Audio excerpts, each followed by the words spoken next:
Hello everybody, it's Monty117 here, and today we're doing a different kind of video. We're doing a top 10 list. And today, we're doing a top 10 list of the top 10 Dark Souls 1 boss fights. I previously did a video on this game, and a review on it. So if you haven't seen it, check it out. And there I said that the game was one of my all-time favorite video games, and gave it a 9 out of 10. And the boss fights in the game are no exception. Most of the boss fights in this game are absolutely amazing, and I'm gonna rank the boss fights from my favorites. And note, this is my list. If you don't agree with my opinion, just leave the video now. Second rule, I will not include any bosses of the series. I will only include from Dark Souls 1. DLC bosses will be included in this one too, because the DLC bosses in this game are amazing. So, I'll include the DLC bosses in this one too. And also, number 3, and I'll say this again, if you don't like this list, just leave this video.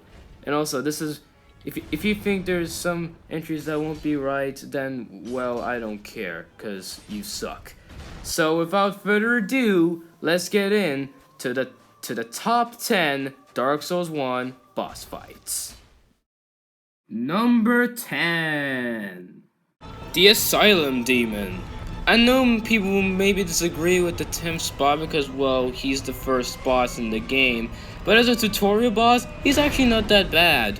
I mean, he can be challenging for first-time players. When I saw him, I beat him in basically like 1 minute, but for just what he is a very enjoyable fight, and is a good start to an already challenging game.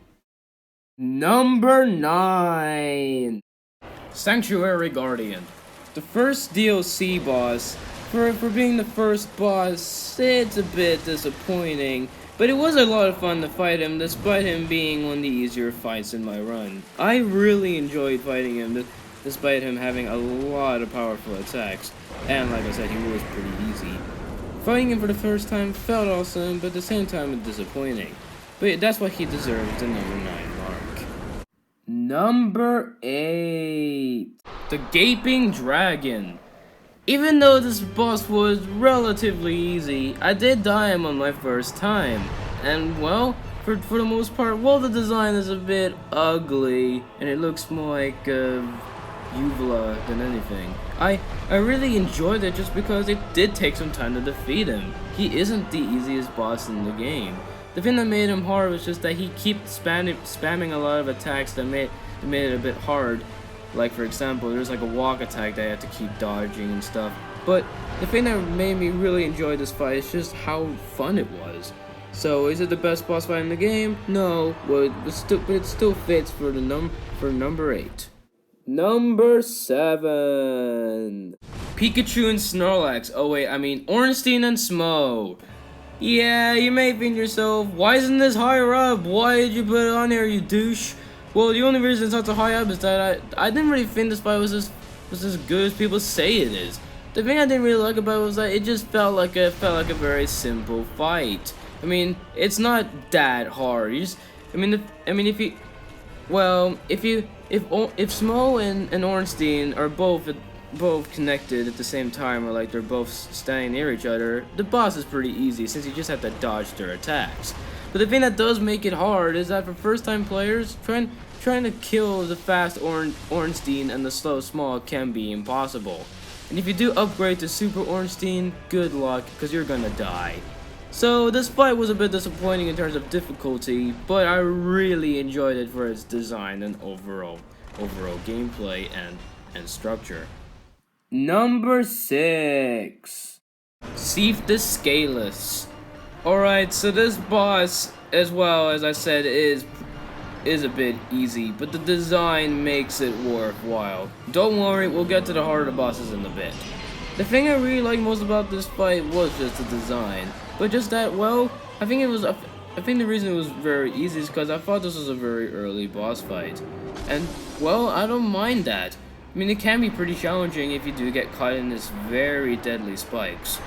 But if not, it's a bit disappointing. But I find the boss fun, so this is why it makes this number 6. Number 5. Chaos Witch, oh my god. That's how I felt the first time fighting this. I thought to myself, why would I fight a sexy looking monster or naked woman hybrid? I had to fight anyway, and while the design is a bit uncomforting, the actual fight was a lot of fun. He can be pretty challenging because, well, I did die to him a lot of times because of that stupid AoE attack. But without the AoE attack, he is, well, that just depends on your gameplay style. I found him hard and easy at the same time. It's basically in the middle. But I really enjoyed it just because, well, he is a very good fight in the middle of the game. Is he the hardest? No. Is he the easiest? Definitely not. But he's definitely one of the most enjoyable fights in my run. Number 4. Gwyn, Lord of Cinder. First time fighting this dude, I really didn't like him at all. You know the reason why? Because I wore the ring Calamity Ring, or just the Calamity Ring, which is the ring you get after defeating the Black Dragon Calamite. So I took the ring off, and it made the boss a lot easier. So what I think of the boss without the frustration? He is an amazing final boss fight. The music for the boss fight is absolutely brilliant. It's not epic, but more just of a sad piano music. The actual design of the boss is great. He has some very aggressive attacks, and this is one of the, while it's not the hardest fight in the game, it's definitely not the easiest. So, this is one of the best fights in the game? Hell yeah. Number 3.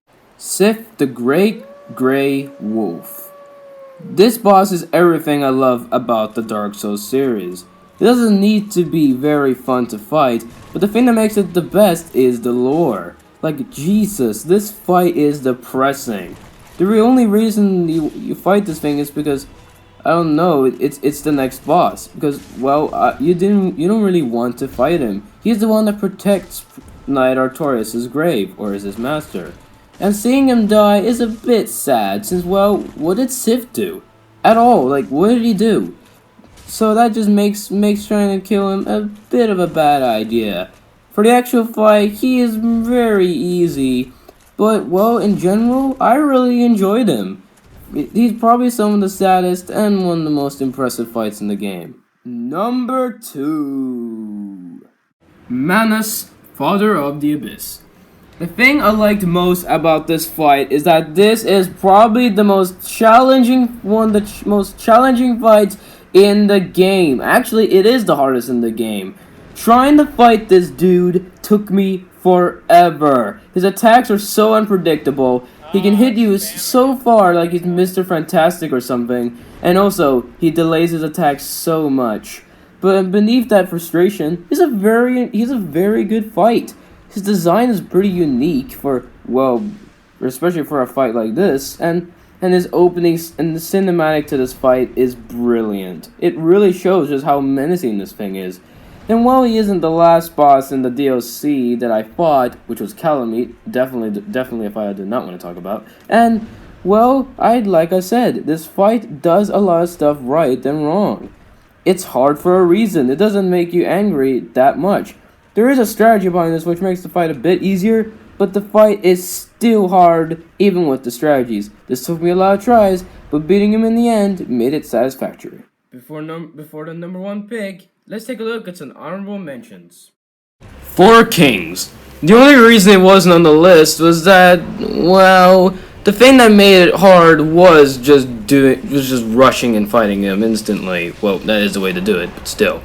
And also, I just thought that I would have liked if they actually fixed some of the difficulty issues with this boss. I mentioned a lot of the difficulty in this game, but crap is a bit disappointing. But this fight's design makes it probably some of the best designs in the series, and the fight was pretty fun when it wasn't being silly and gimmicky.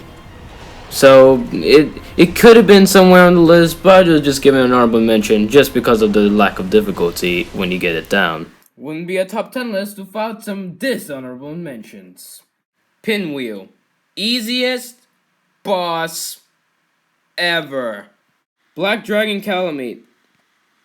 I have nothing to say about this one. Bed of Bullcrab. This boss is just terrible, alright? I don't even want to talk about these fights. They're just bad. And the number 1 best boss fight in Dark Souls is Knight Artorias. One word to describe this dude, badass. I've never seen a boss this challenging, this well designed, with this great lore, and amazing mechanics in a video game. There's no other boss in the series that could beat this dude. Well, none of them can. This boss is just perfect. It's what every boss needs to be. And while this boss isn't the hardest in the game, that honor goes to Manus. I really love this fight a lot more just because I was more invested in him. And also, he has some very unpredictable attack patterns, which can be pretty hard to dodge.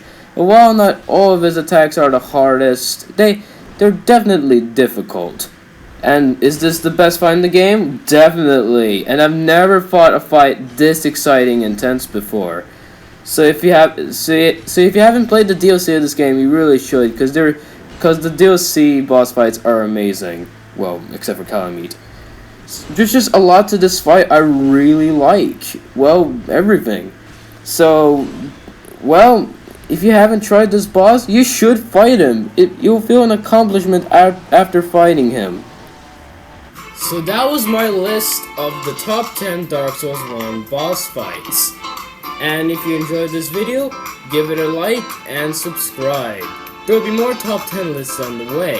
And also, when I'm done playing Dark Souls 2, I'll also make a review on that game, as well as and also a top 10 Dark Souls 2 bosses, which I think there will not be a lot of. Am I right? So, well, that's all I have to say for now. Peace.